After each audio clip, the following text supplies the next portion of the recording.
हम लोग का टॉपिक क्या चल रहा है अभी? इलेक्ट्रिसिटी। टॉपिक है अपना electricity.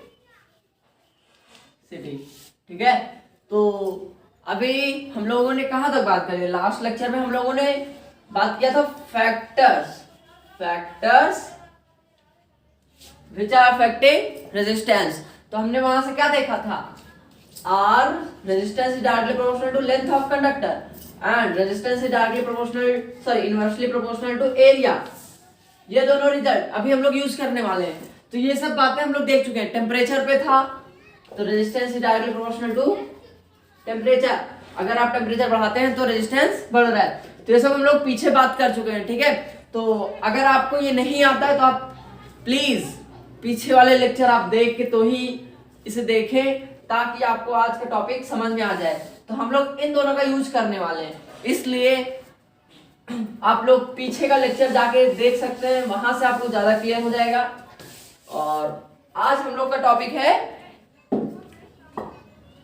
Resistivity.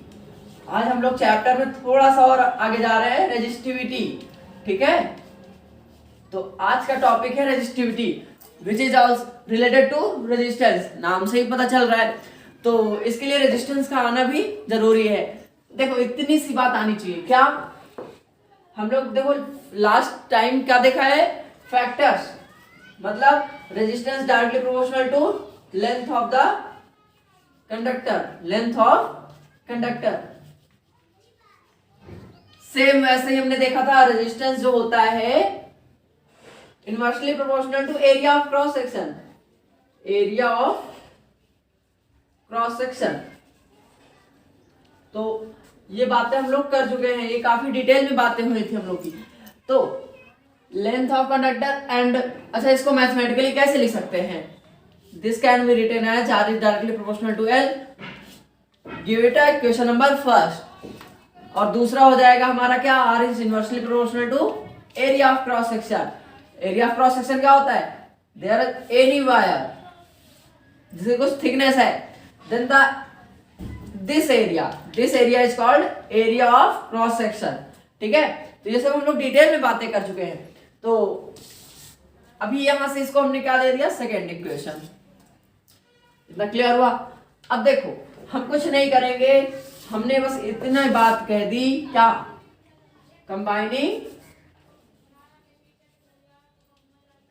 Combining equation first and second दोनों को कंबाइन करेंगे, क्योंकि दोनों रेजिस्टेंस की ही प्रॉपर्टी है।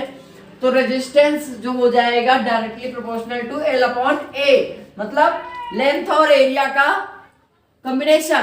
तो अब देखो यहाँ रेजिस्टेंस डायरेक्टली हो गया ना, तो इसको हम प्रोपोर्शनल हटाते हैं तो क्या लगाते हैं?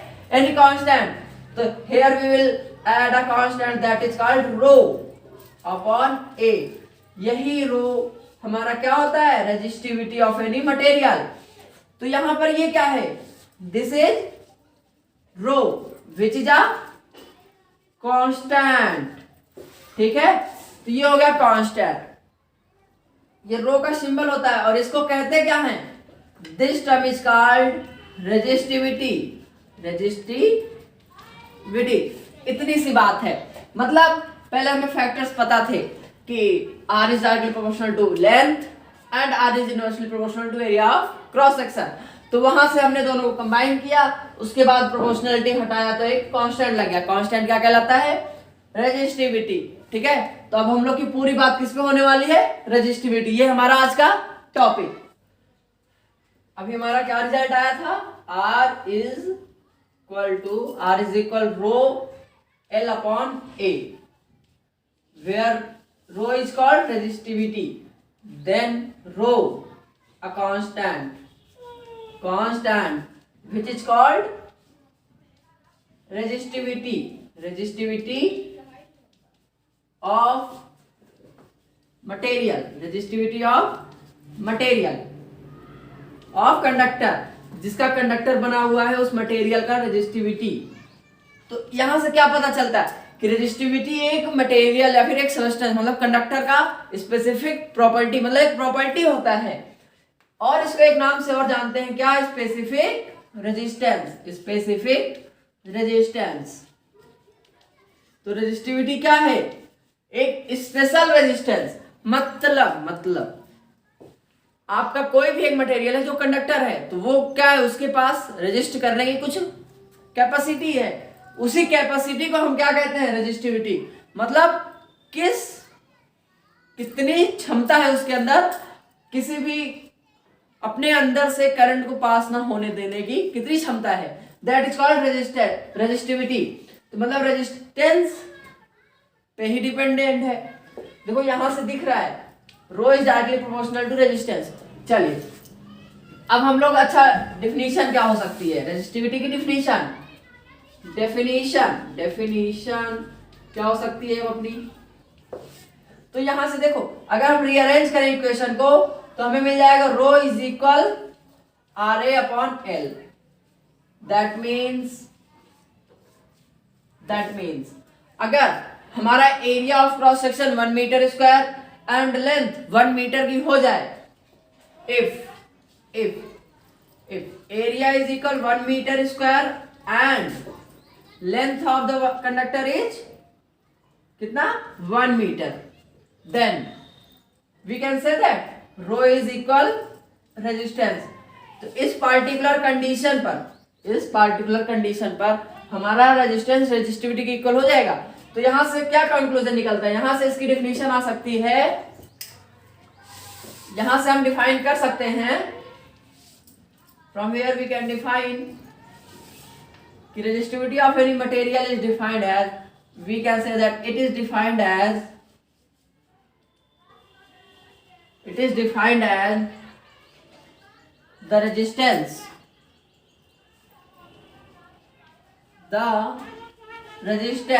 The resistance of any material of any conductor कह सकते हैं, मटेरियल कह सकते हैं, of any conductor when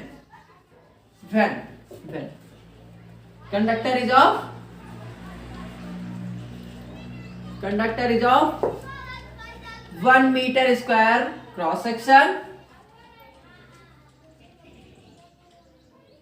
section और यू कैन से दैट।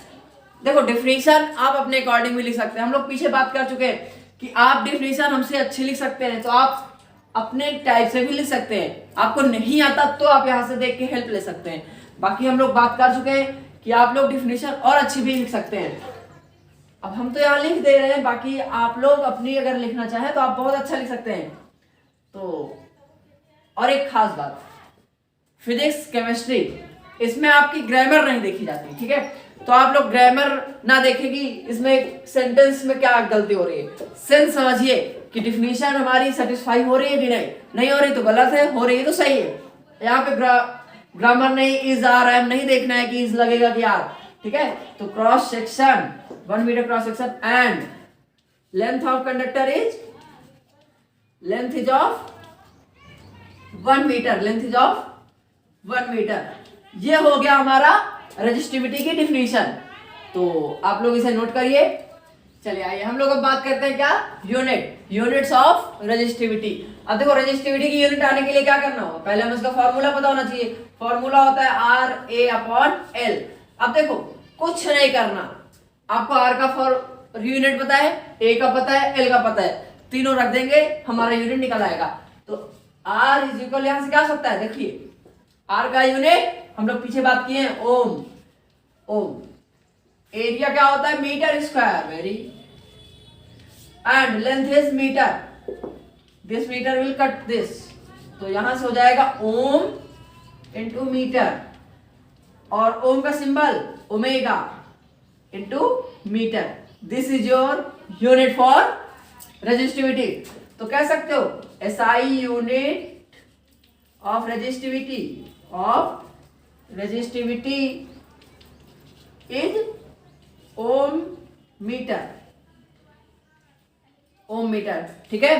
तो ये हो गई यूनिट की बात। अब देखो कहां से आया, हमारे फॉर्मूले से। तो आपको यूनिट निकालने के लिए किसी भी वैल्यू, किसी भी टर्म का यूनिट निकालना है तो आपको उसके लिए क्या आना चाहिए, उसका फॉर्मूला पता हो, तो आप बहुत ही आसानी से किसी भी टर्म का यूनिट निकाल सकते हैं, ठीक है? चलिए अब हम लोग देखिए बात करते हैं क्या कुछ इंपॉर्टेंट पॉइंट्स के बारे में बात कर लेते हैं, रेजिस्टिविटी से जुड़े कुछ इंपॉर्टेंट पॉइंट। तो हम क्या लिख रहे हैं, पॉइंट्स। अब देखो पहली बात कि रेजिस्टिविटी जो होता है वो लेंथ और थिकनेस पर डिपेंड नहीं करता, कि रेजिस्टिविटी डज नॉट डिपेंड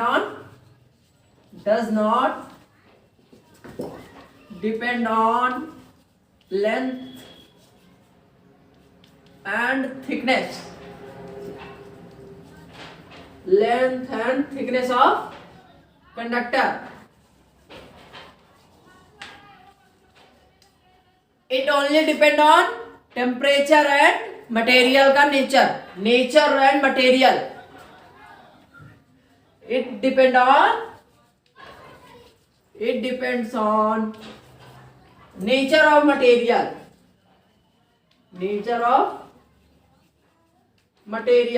मतलब आपने कौन सा मटेरियल यूज किया है, आपने कंडक्टर यूज किया या इंसुलेटर, मतलब जिसका हाई रेजिस्टेंस हो उसको यूज किया या फिर लो रेजिस्टेंस यूज किया है, केवल और केवल उस बात पे ही डिपेंड करता है रेजिस्टिविटी किसी भी मटेरियल का।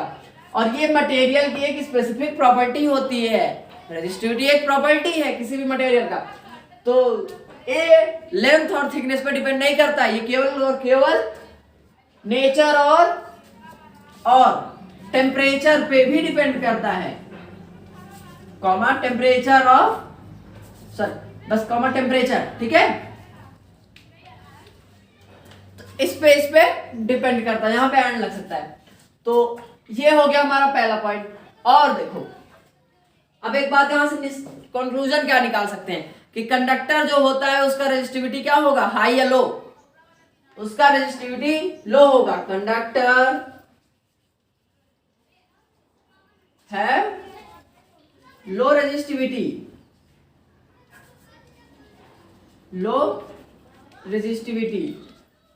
एंड इंसुलेटर है हाई रेजिस्टिविटी, ठीक है।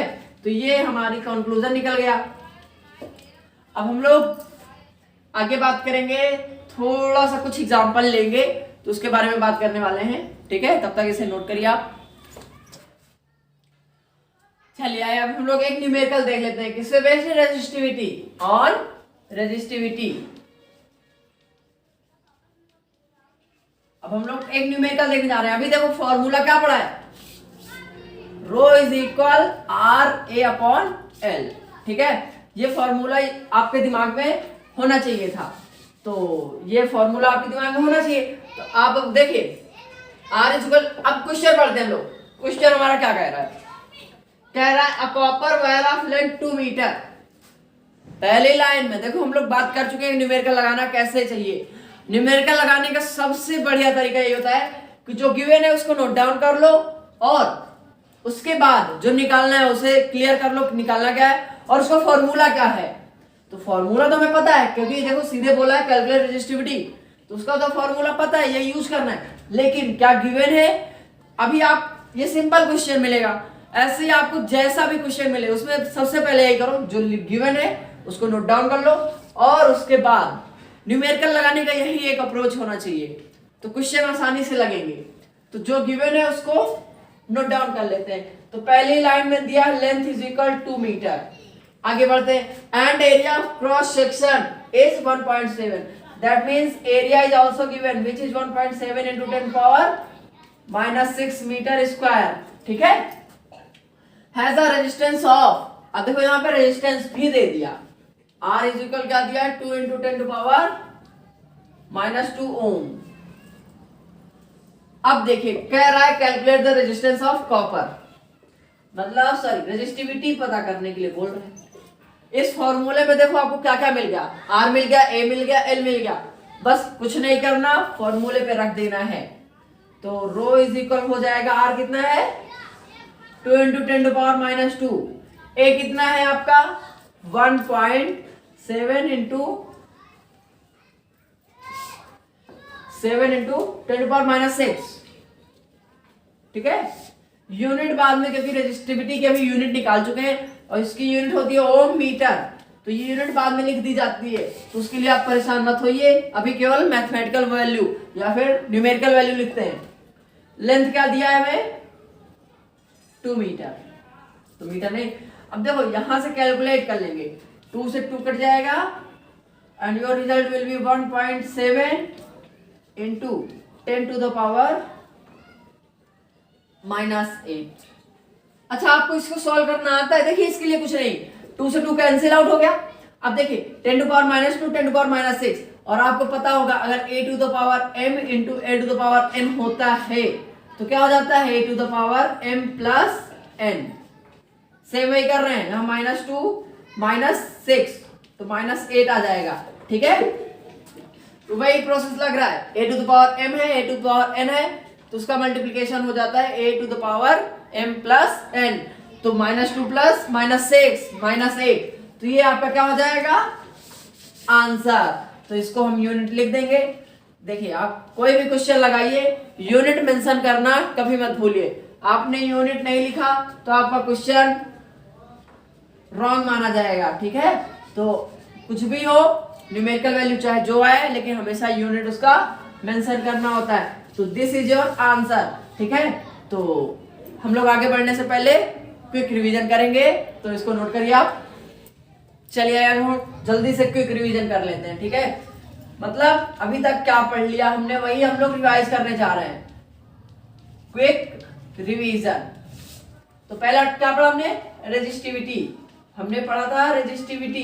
अब देखिए रेजिस्टिविटी क्या होता है, किसी भी मटेरियल का एक स्पेसिफिक प्रॉपर्टी, ये एक मटेरियल प्रॉपर्टी होता है। मतलब जब आपका वायर 1 मीटर स्क्वायर का चौड़ा, मतलब थिकनेस हो उसकी, और उसकी लंबाई कितनी है 1 metre, then we can say that resistance is equal resistivity. मतलब जो रेजिस्टेंस है उस टाइम, मतलब 1 metre square and 1 metre length की एक वायर ले लीजिए या फिर एक कंडक्टर ले लीजिए, तो उस टाइम उसका जो रेजिस्टेंस है वही हो जाएगा हमारा रेजिस्टिविटी। इसके बाद हम लोग ने क्या बात किया था, यूनिट इसकी क्या थी, ओम मीटर। कहां से आता है फॉर्मूला, और देखो यहां से फॉर्मूला क्या आया था, rho is equal resistance into area upon length. ये फॉर्मूला आपको न्यूमेरिकल लगाने में बहुत हेल्पफुल होता है। अभी हमने लास्ट में न्यूमेरिकल भी देख लिया, तो उसमें ये यूज किए थे, तो ये याद होना चाहिए आपको। और यहां से यूनिट भी आ जाता है, यहीं से यूनिट निकालने का तरीका है। आपने रेजिस्टेंस की यूनिट रखा, एरिया का रखा है, लेंथ का रखा, कैलकुलेट किया, आपको ओम मीटर मिल गया। और उसके बाद हमने क्या देखा, कुछ पॉइंट्स के बारे में डिस्कस किया था। कुछ पॉइंट्स क्या पढ़ा था, कंडक्टर का रेजिस्टेंस लो होना चाहिए, दैट इज रेजिस्टिविटी भी उसकी लो होनी चाहिए। और poor conductor that is called insulator, उसका भी रेजिस्टेंस क्या होना चाहिए, रेजिस्टिविटी हाई होनी चाहिए। यस, तो अब पॉइंट्स के बारे में बात की। उसके बाद हम लोगों ने एक न्यूमेरिकल देखा था, न्यूमेरिकल, ठीक है। तो आज हम लोगों ने इन सब टॉपिक्स पर बात किया।